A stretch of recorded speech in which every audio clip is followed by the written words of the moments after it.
Isang mabiyaya at masaganang araw po sa atin lahat. Welcome back po dito sa ating YouTube channel, Tagapanood TV.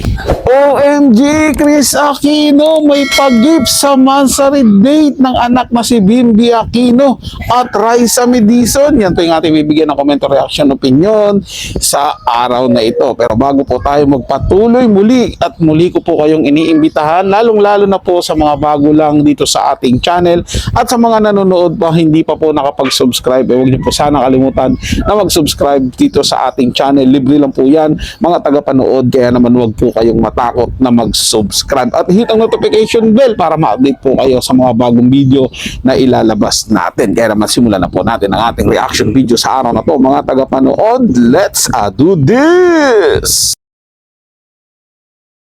Chris Aquino may pag-gift sa monthsary date ni na Bimby at Raisa. Napakaraming netizens nga ang talaga namang kinakikiligan ngayon dahil na rin sa namumuong tambalan sa long time running noontime show na Eat Bulaga. Kaagad ngang humatak at sinuportahan ng napakaraming televiewers at followers ng Eat Bulaga ang napaka-cute at nakakakilig na love team ni na Raisa at Bimby. Subalit madami naman ang nakapansin na mukhang hindi naman di umano talaga scripted ang mga nangyayari ngayon sa kanilang dalawa.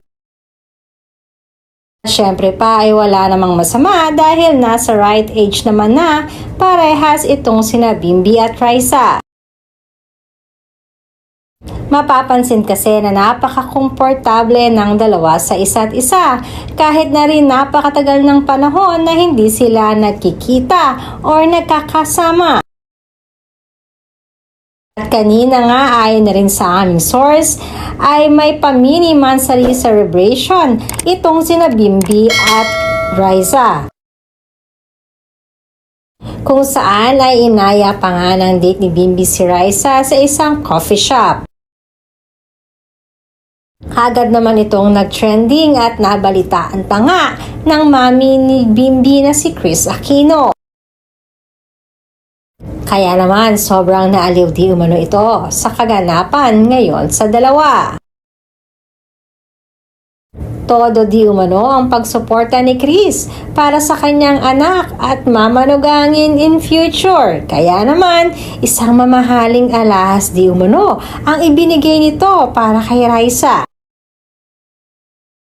At knowing Chris Aquino, alam naman natin kung gaano siya kagalante, lalo na kapag nagustuhan kanya talaga.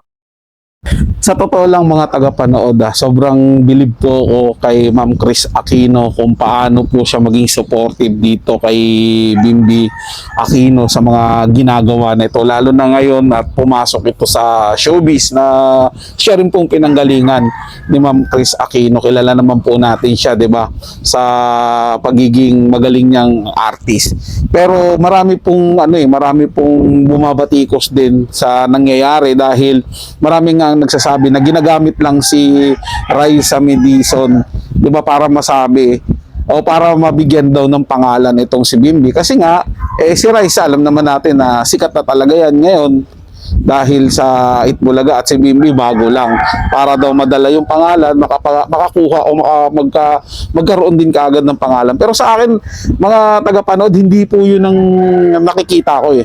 'Di ba, hindi po 'yun yung ganung bagay. Kasi si Bimby naman, kahit hindi mag-artista yan, sa dala niyang apelyidong Aquino, sobrang makikilala po yan. Kahit mag-vlog nga lang po yan, makikilala yan eh. O kahit tumakbo sa politika yan, susuportahan ng mga Aquino. Ano man ang gawin niya. Kaya hindi niya po kailangan ng isang tao para iangat din yung sarili niya. Sadya talagang nakita ng Eat Bulaga yung potential. Biruin nyo, yung bata pa sila, may movie sila na magkasama, kinagiliwan ng mga tao yun. Ngayong malaki na sila, ano kaya yung magiging ibabahagi nila sa mga humahanga sa kanila noon? Yun po yung ginagawa ng Eat Bulaga para sa kanilang dalawa. Sana wag po nilang batuhin ng masasamang intriga itong dalawang bata na ito. Kasi ano po sila eh, kumbaga genuine po yung pagkakaibigan na ito. At kung mauwi man sa relasyon, deserve po nila yan. Pero wag po natin natin silang sisirain. Kayo po mga tagapanood, ano po ang saloobin ninyo? Ilagay na sa ating comment section, pag-usapan po natin yan at pupusuan ko po yan. At maraming salamat po sa patuloy niyong panonood at pagtangkilik dito sa ating channel. Sila po mga tagapanood, ito'y comment at opinion lamang, wala pong personalan. Paalam po at mabuhay po kayong lahat. Maraming salamat po sa inyong panonood.